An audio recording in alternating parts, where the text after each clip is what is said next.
this is Jill with stampwithjill.com and the Stamp Simply ribbon store.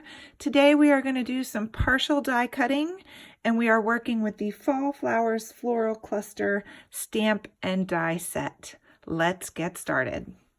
Okay, the supplies that I have are a craft card base or oatmeal cookie, which is what I used. I have a hazelnut blend embossed layer here, and then I have a white panel that is cut slightly smaller than the brown, and we're going to stamp on this one. And then I have a white panel for the inside of the card, and then I have some thin seam binding ribbon, some pearls, and some ink. So let's go ahead and get started with stamping the image. The first thing we're going to do is stamp the white panel for the front of the card. So I've gone ahead and mounted my floral cluster image with the sunflowers, and I'm going to go ahead and put my paper in my mini MISTI here, and I'm going to secure it with the bar magnet. And what we're going to do is we're just going to go ahead and stamp this floral image on a panel of white. So I'm going to go ahead and ink this up.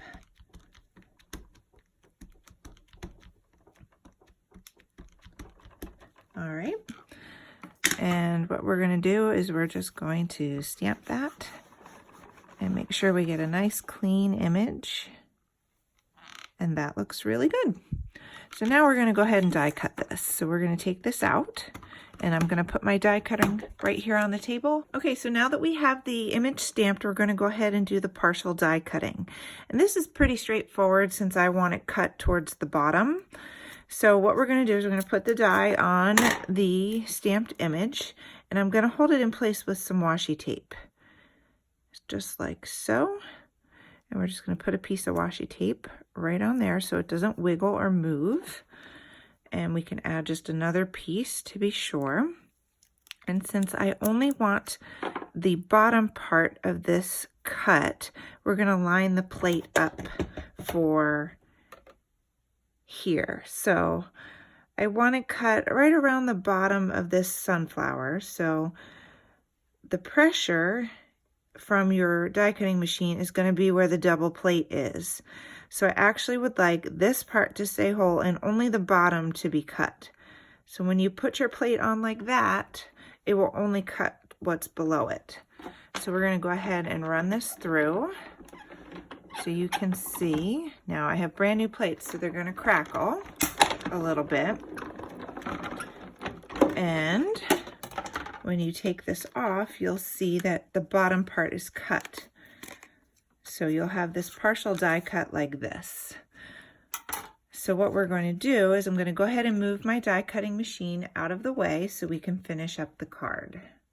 Okay, so I've taken this partial die cut image and I've colored it for you in an effort to save a little time in the length of the video. So we're going to go over the colors real quick. For these lighter green leaves, I colored them with G43 Pistachio, and that's it. For these little babyer leaves, I colored them in grass green and highlighted the inside of the leaf where the line is with mistletoe G46. For the sunflowers, I colored all of the leaves in Y15 cadmium yellow, and then I highlighted the center of the flowers where the lines are in the stamped image with Y19 Napoli yellow. For the center of the sunflower, I just colored it with E29 burnt umber, and then these berries are two-tone. They are colored with YR27 Tuscan orange as the base, and then with E15 dark suntan I added just a little highlight at the edge of the berries. So it's all colored and we're ready to finish up the card. So first things first, let's take a look at the sample. You can see that I have this cut on an angle. So the partial die cut is great, but it doesn't finish the card. So what you're going to do is you're just going to take some big scissors and you are going to cut on an angle to that little edge where the partial die cut is. And then you're going to do it again on this side. And that's what's going to give you your angled cuts. So now you can see it's just a quick scissor trim and you have your partial die cut. So you can see what it looks like next to the sample. It's almost identical. It's a little tiny bit off, but each one will be a little different. So we are ready to go ahead and stamp that image. I used Sweet Friend for this card, and that Sweet Friend sentiment is part of the Summer Roses stamp set. This floral cluster has 4 stamp sets and a coordinating die that works with all of the sets. So I'm just going to go ahead and pull out that Sweet Friend and put it here. So this is where your stamp positioner comes in handy. I'm just going to straighten out my little foam pad underneath and the paper and put this in here like so. And then what you're going to do is you're going to line up your stamp, and we can move it out a little bit because it's kind of close to the edge. And we're going to just put Sweet Friend right there. This one is the perfect fit. There's quite a few small sentiments that will work for this. There's a get well, there's a bunch. So it doesn't really matter how you put your paper in as long as your stamp is lined up like that. So then I have some Hazelnut blend ink, and I'm just going to stamp that right like so. And you have your perfectly aligned sentiment. All right, so now we are ready to finish up the card. Let me move a few things out of the way. Alrighty, so we have the card base, and we have a panel for the inside. So we're going to go ahead and put that in.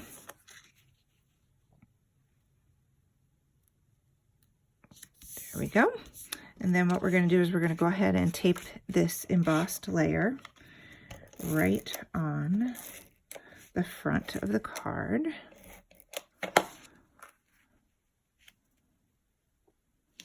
Like so. And then what we're going to do is we're going to tape this right here. And you can see the partial die cutting takes off the bottom edge.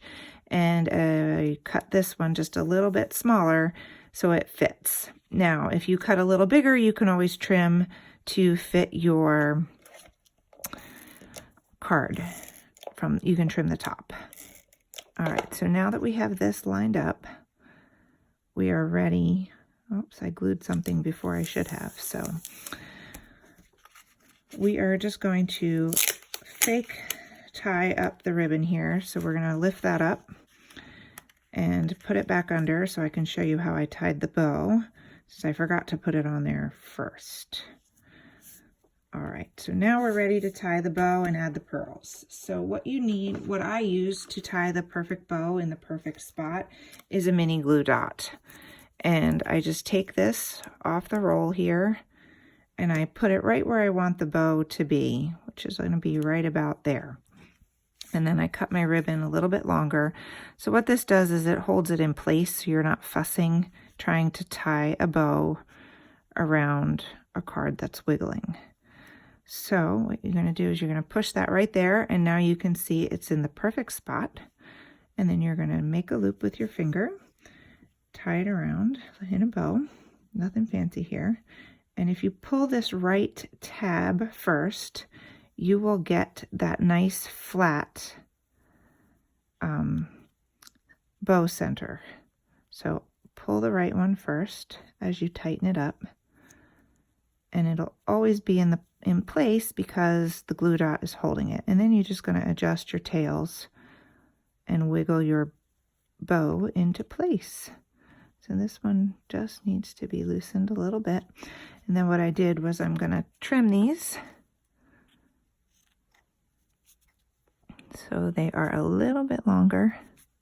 Oops. There we go. And then you're just going to wiggle it until you get it exactly where you want it. And this needs to come down just a smidge. And there we go. So now all we have to do is add some pearls. So I have some pearls here and a pokey tool, and I literally just kind of scattered the little ones around the bottom so they popped off the cardstock here. And move those out of the way. Just a couple here and a few little ones over here. I always try to do an odd number, so that's 5. I don't know why I like odd numbers. This will be 6, and then we're going to do 7, 8, and 9. So the ones on the white, because they're white on white, you can make them just a little bit bigger, or you can do them all the same size. Doesn't matter. But it kind of gives the floral image a little bit of a thing. There's a little tiny piece of paper scrap there, so just push that in, and there you go. So there's my card for today. Partial die cutting, and I hope you learned something today, and thanks for joining me.